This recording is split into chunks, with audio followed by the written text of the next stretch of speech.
وہ براق جو تھا وہ سیڑھی سے چڑھ کر آسمانوں پہ چلا گیا. بہرحال نبی پاک صلی اللہ علیہ وسلم نے براق کے اوپر جب قدم رکھنا تھا،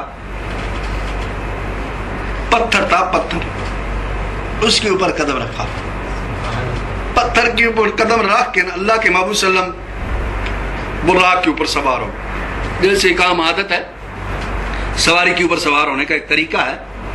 اللہ کے محبوب صلی اللہ علیہ وسلم سوار ہوئے اور اس پتھر نے چونکہ اللہ کے محبوب صلی اللہ علیہ وسلم کے قدم مبارک چوم لیے تھے، وہ چوں اللہ کے محبوب صلی اللہ علیہ وسلم سواری کے اوپر سوار ہو کر اوپر کی طرف چلے نا، تو وہ پتھر بھی آپ کے ساتھ اوپر اڑنا شروع ہو گیا، وہ بھی اوپر چل پڑا.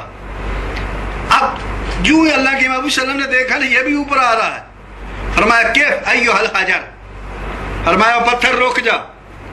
یہ نہیں فرمایا انزل اتر جا، اخرج چلا جا واپس، نہیں فرمایا کیف روک جا.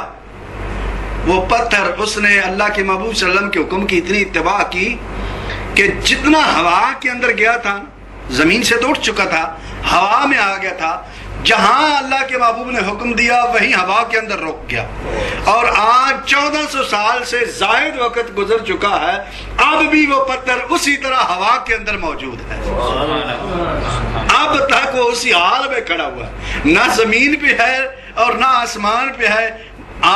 انٹرنیٹ کے اوپر اس کی تصاویر اس وقت بھی دیکھی جا سکتی ہیں، وہاں کوئی جانا چاہے جا کر دیکھ سکتا ہے. وہ اب بھی پتھر جو ہے وہ اسی طرح ہوا کے اندر کھڑا ہوا ہے، اس لیے کہ میرے مصطفیٰ نے فرمایا تھا رک جا. اس نے اتنا اللہ کے محبوب صلی اللہ علیہ وسلم کے حکم کی اتباع کی، قیامت تک ہوا میں رکا رہے گا. نبی پاک صلی اللہ علیہ وسلم وہاں سے اوپر چڑھے. حضور فرماتے ہیں وہ سونے چاندی کی وہ سیڑھی تھی، اس کے اوپر اللہ کے محبوب صلی اللہ علیہ وسلم چڑھنا شروع ہو گئے. اللہ کے محبوب صلی اللہ علیہ وسلم جس وقت چڑھے، بھئی سونے چاندی کی سیڑھی کیوں؟ حالانکہ سونا مرد کے لیے دنیا میں حرام ہے، لیکن نبی پاک صلی اللہ علیہ وسلم کے لیے سونے کی سیڑھی لگائی گئی.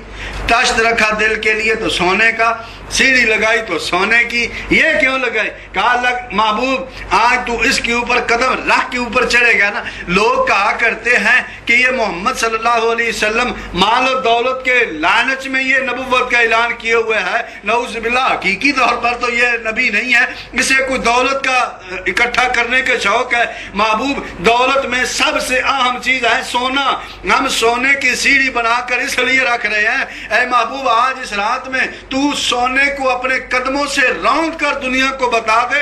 اگر میں طالب دنیا ہوتا تو سونے جیسی چیزوں کو اپنے قدموں سے کیسے روندتا؟ میں نے سونے کو اپنے قدموں سے روند کر بتا دیا ہے، میں طالب سونا، طالب زر نہیں ہوں، میں طالب مولا ہوں.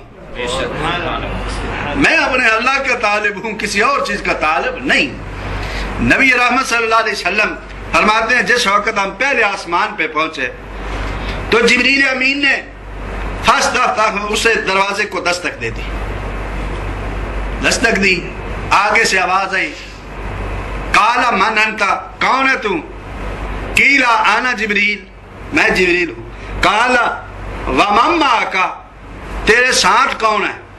قیلا محمد صلی اللہ علیہ وسلم. جبریل سے پوچھا جب دستک دی، کہا کون ہے؟ کہا میں جبریل ہوں. کہا تیرے ساتھ کون ہے؟ کہا محمد صلی اللہ علیہ وسلم. دروازہ کھولا، اللہ کے محبوب صلی اللہ علیہ وسلم اوپر تشریف لے گئے. پہلے آسمان کے اوپر آدم علیہ السلام سے ملاقات، دوسرے کے اوپر عیسیٰ علیہ السلام، یحییٰ علیہ السلام، آگے جناب یوسف علیہ السلام، ہارون علیہ السلام، موسیٰ علیہ السلام. چھٹے آسمان پہ مختلف انبیاء علیہ السلام سے ملاقاتیں ہوتی گئی، دروازے کھلتے گئے. یہاں ایک اعتراض ہوتا ہے، مناسب سمجھتا ہوں اس کا جواب دیتا جاؤں، یعنی سمجھاتا جاؤں تاکہ آپ کے ذہن میں یہ بات بیٹھ جائے. وہ یہ ہوتا ہے کہ اس کا مطلب آپ تو کہتے ہیں کہ معراج ہوئی اور آسمانوں کو سجایا گیا اور اوپر اہتمام کیے گئے اور یہ کیا گیا. وہ کہتے ہیں اوپر والوں کو تو پتہ ہی نہیں تھا، کیونکہ وہ فرشتہ پوچھ رہے ہیں نا بھائی تو کون ہے، تو اس کا مطلب ہے انہیں تو پتہ ہی نہیں ہے. کیونکہ اگر انہیں پتہ ہوتا تو وہ تو پہلے سے دروازہ کھول کر بیٹھے ہوئے ہوتے، منتظر ہوتے، دروازہ کھول کر بیٹھتے. چونکہ انہیں تو پتہ ہی نہیں تھا، وہ تو ابھی پوچھ رہے ہیں کہ کون ہے بھائی، تو دروازہ کھل رہا، تو وہ کہتے ہیں اس سے پتہ یہ چلتا ہے آگے والوں کو تو ابھی تک خبر ہی نہیں تھی، یہ تو اچانک معاملہ ہوا۔ حالانکہ وہ غلط فہمی میں ہیں، انہوں نے صحیح نظر سے دیکھا ہی نہیں ہے۔ اسی کے اندر جواب مل چکا ہے، پتہ چل گیا ہے کہ اوپر والے تو پہلے سے منتظر تھے۔ اس لیے کہ جب پہلا سوال کیا گیا کہ کون ہے تو، کہا میں جبریل ہوں، کہا تیرے ساتھ کون ہے، وَمَمَّا آقا، تیرے ساتھ کون ہے۔ اب میں پوچھتا ہوں بتائیں، اگر اوپر والوں کو پتہ ہی نہیں تھا تو جبریل کے لیے دروازہ کھلنا تھا، تو اس نے تو بتا دیا تھا میں جبرائیل ہوں، دروازہ کھل جاتا۔